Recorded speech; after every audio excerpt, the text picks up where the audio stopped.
여러분 안녕하세요. 이상호 목사입니다. 당신을 위한 지혜 18번째 이야기인데요. 우리가 흔히 이런 이야기를 하잖아요. 이거는 내가 생각해봐도 진짜 잘한 것 같아. 내가 생각해봐도 내가 진짜 잘한 것 같아 라는 말, 여러분들은 좀 자주 사용하시는 편이세요? 부끄럽지만 저는 조금 자주 사용하는 편이거든요.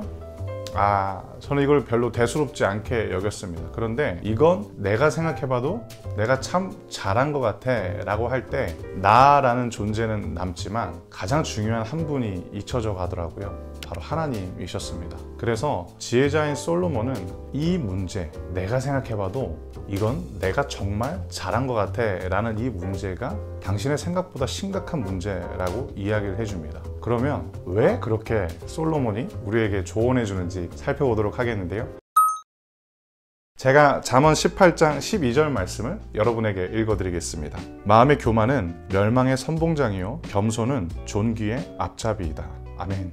12절에 등장하는 이 교만이라는 것은 마음의 태도를 이야기하는데요, 자신을 높이는 태도를 말하는 것입니다. 겸손은 이와 반대로 자신을 낮추는 것을 뜻하는 겁니다. 흔히 겸손에 대해서 나를 낮추는 것보다 하나님을 높이는 게 중요하다라고 말씀하시는 분들도 계세요. 네, 맞습니다. 그런데 사전적 의미는 겸손은 나를 낮추는 것이고 교만은 나를 높이는 것입니다. 둘 다 겸손과 교만에서 하나님이 빠지면 절대 안 된다라는 거죠. 그러면 왜 교만이 당신의 생각보다 심각한 문제인가? 그 이유는 교만이 우리를 데려가는 목적지가 멸망이기 때문인 것입니다. 내가 하나님처럼 될 거야 라는 그 마음이 성경에서 교만을 설명하는 가장 구체적이고 또 정확한 내용인데요, 하나님과 같아지려고 했던 모든 시도는 모았다면 흩어지게 될 것이고 높아지려고 했다면 끊임없이 추락하게 되는 것을 반복적으로 볼 수 있습니다. 교만은 멸망의 선봉장이라는 것입니다. 교만은 우리를 멸망으로 데려갑니다. 그런데 이와 다르게 겸손은 존귀의 앞잡이다 라고 이야기를 하는데요, 여기서 이 존귀라는 표현은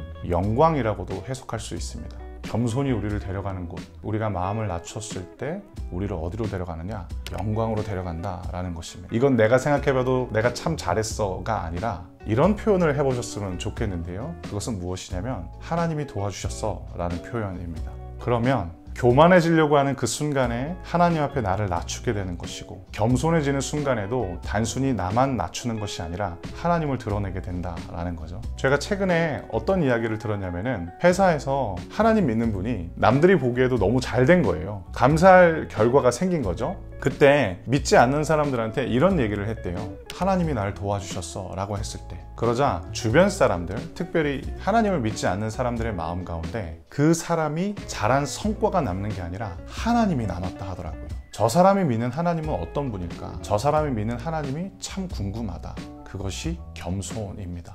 하나님을 고백하는 것, 감사할 일, 기뻐할 일, 내가 자랑하고 싶어하는 어떠한 성과 앞에서 하나님이 나를 도와주셨어 라는 그 고백, 나의 마음뿐만 아니라 내 옆에 있는 사람들에게도 하나님이 남는다라는 것, 그것이 성도가, 하나님을 믿는 사람들이 하나님께 영광을 돌리는 방법일 뿐만 아니라 겸손이 우리를 존귀 앞에, 하나님의 영광 앞에 데려가는 삶입니다. 이 은혜가, 이 축복이 여러분의 삶 가운데 늘 끊임없이 이루어지길 기도하고 있겠습니다. 그러면 제가 여러분들을 위해서 기도하고요, 오늘 당신을 위한 지혜 18번째 시간 마치도록 하겠습니다.